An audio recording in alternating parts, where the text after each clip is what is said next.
Hey, what's up guys, and welcome to this video. This video is all about these things right here. These MoFi headphones from Blue. Now, you've probably heard of Blue. Blue are a primarily microphone company, and they have made famous things like the Snowball, the Yeti Pro, and while it's not a really long list, they do make very good products. And in fact, I've been using the Yeti for maybe a year and a half now for all my professional recordings that I do when I do things like video game reviews or casual plays. So if you want to know more about that particular microphone, those are probably your best places to go. But that's microphones, and we're talking about headphones. This is their first venture into making headphones, and granted they know audio, but there is a difference between recording audio and playing back audio. So, their first shot at headphones. Are they any good? And should you be buying them? So, what actually are the MoFis? Well, essentially they are an audiophile grade pair of headphones, and that means that they are going to sound very good, but they're also going to come at a good expense. But the first point, sounding very good, I'll get onto that later, because obviously a good pair of headphones needs to sound very good. But I'd say the main really three things that headphones need to do is they need to be very comfortable to wear, they need to sound very good, and they also need to be quite user friendly. Now, how many boxes will this tick? Well, let's start by looking at the overall design. The design is very nice, and I will wear them for this segment, and you should be able to get a closer look at them from the sort of B-roll footage.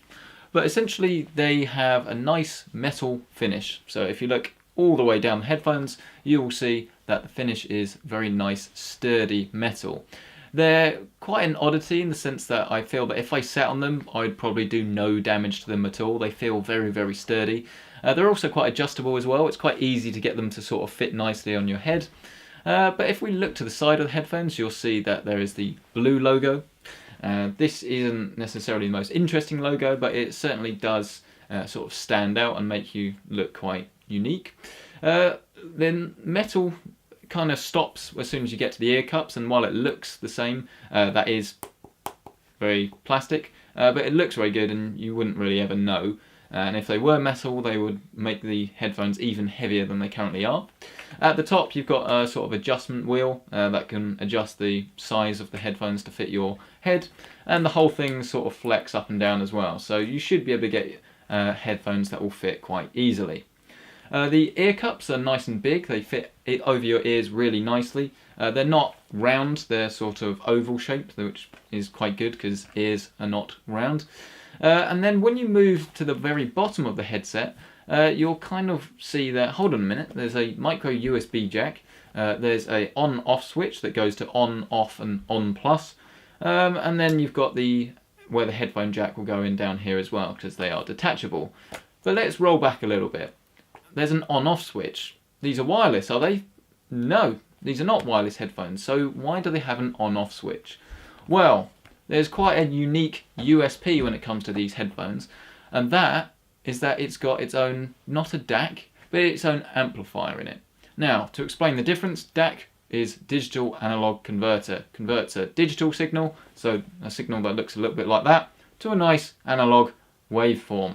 Isn't that a nice annotation?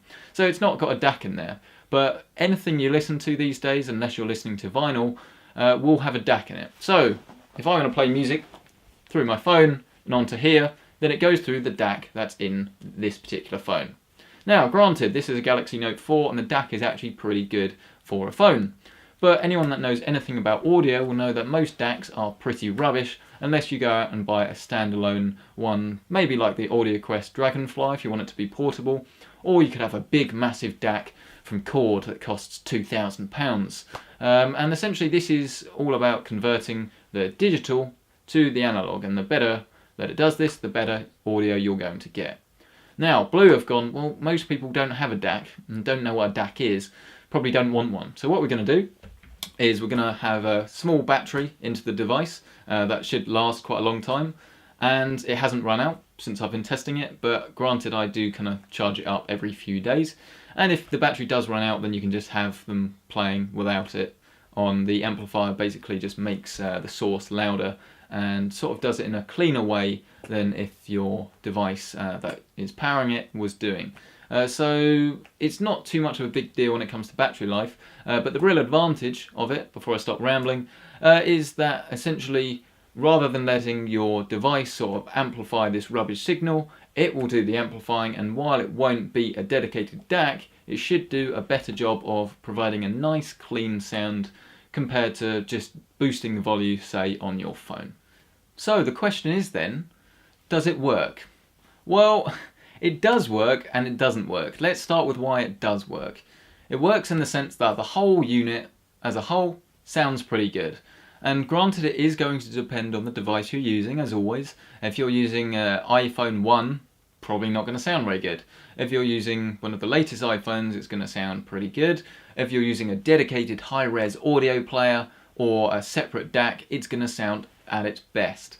And the headphones do a very good job of making the audio a bit louder, but also a bit cleaner. But don't get that confused. Like I say, if you have your own dedicated DAC, then in all honesty, you probably don't need a pair of headphones with its own amplifier in it, and it's going to come at a cost of weight. And that is the main disadvantage to these whole headphones. And if you'd asked me when I started using them 2 weeks ago what I thought of these headphones, to be perfectly honest with you, I would have said these are absolutely terrible. They are just far too heavy. They weigh about 480 grams, and that is quite a lot of weight on your head. Now, 2 weeks later, and I've been sort of wearing them in, and I've almost got used to the weight, so it's not too much of a big deal, and I've kind of got used to it. But that doesn't change the fact that these are a very, very heavy pair of headphones. And I'm not the only sort of person that thinks this. If you go and check out some other reviews, then they will say similar things. It's a shame because it's a nice metal design. I mean, if you look at them, they look very good. And having the metal means they're going to be strong and visually appealing. But combine that with a battery, and then you're kind of getting an experience that's just marred by the fact that they are very heavy. And granted, they're pretty comfortable to wear, but ear cups are very good. My ears don't seem to ever get pinched, and after a week or so, the whole headset doesn't pinch me anymore either. But it's just a little bit too heavy, and it's just really frustrating because the audio quality is actually very good. Whether it's £250 worth, I'm not entirely sure. I haven't used too many really expensive pairs of headphones before. I've been using Sennheiser Momentums. So those were about £100 when I bought them. They were originally about £180. And I've also used the even higher tier of Sennheiser Momentums. And granted, they do sound very good. There's no complaints there. Noise isolation isn't necessarily as good as it could be, but for me personally, I don't mind that too much. I quite like to be able to hear what's going on around me. And if you want a noise cancelling pair of headphones, then go and buy a noise cancelling pair of headphones. But the mids are very good, I have to say. The whole sound is very rich. The high notes aren't ever screechy, and while there isn't a real thud to every single bass line, it's sort of nice. The whole feel of the sound feels very nice, and it is a pleasure to listen to, but I certainly wouldn't say I've sort of been blown away by the sound quality.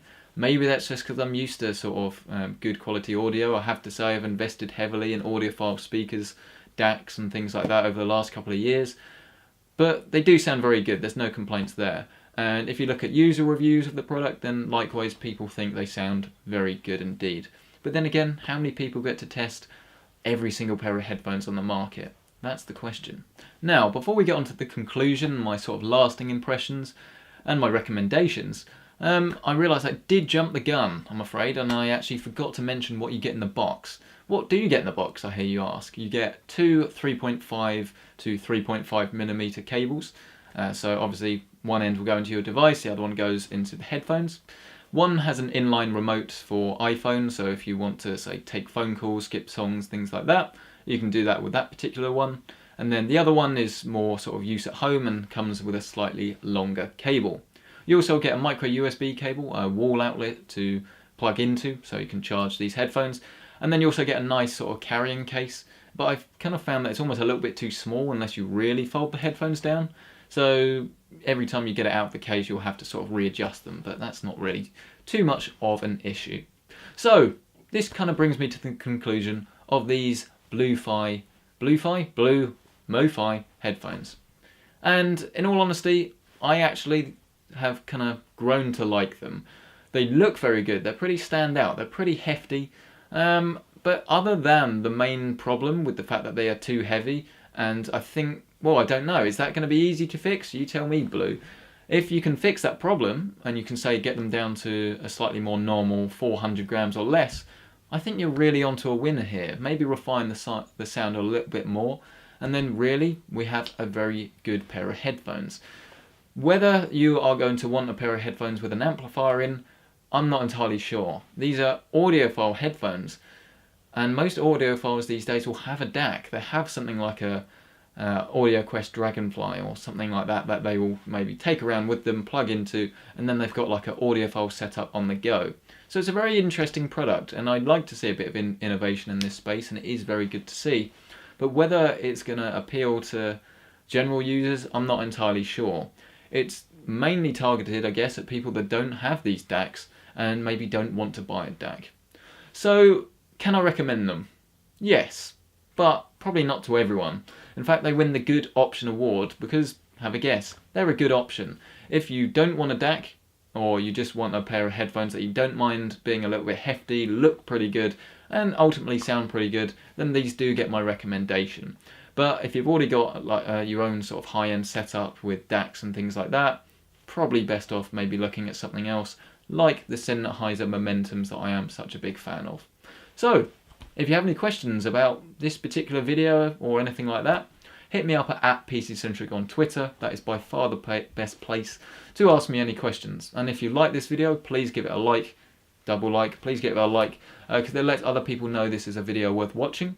If it wasn't, unfortunately, please hit that dislike button, but please let me know in the comments section what you did or didn't like about this video so I can improve for next time. For more videos like this, don't forget to subscribe as well to PC Centric, and for anything else, like I say, Twitter is the best place to contact me. So, thank you so much once again for watching this video, and I'll see you in the next one.